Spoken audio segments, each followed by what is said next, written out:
Hello everyone! If you're finding this video, you're probably in a bit of a pickle and we're here to help.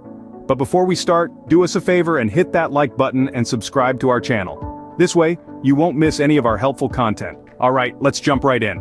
Now imagine this scenario. Your Facebook account has been hacked, and to make matters worse, you don't have a recovery phone number or email address. Seems like a nightmare, right? But don't worry, we've got you covered.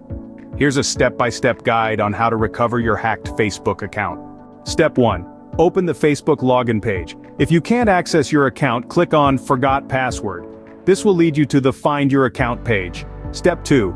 You'll be asked to enter your email address or phone number to search for your account. Since we're assuming you don't have access to these, click on I can't identify my account. Step 3.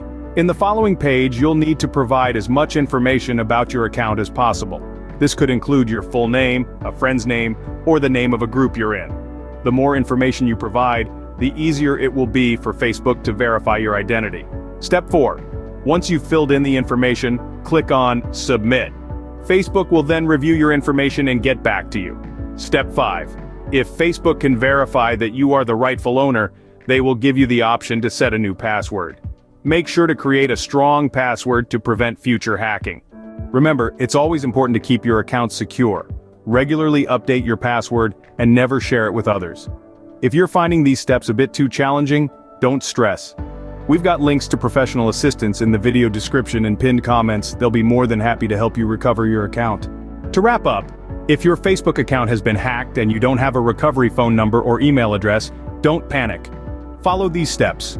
Open the Facebook login page, click on Forgot Password, indicate that you can't identify your account, provide as much information as possible, submit your information, and wait for Facebook to confirm your identity. Once confirmed, you'll be able to set a new password. We hope you found this video helpful. If you did, don't forget to give us a thumbs up and subscribe for more useful content. And if you have any questions or if there's something you didn't quite understand, don't hesitate to leave a comment. We'll do our best to assist you. Thanks for watching, and stay safe out there.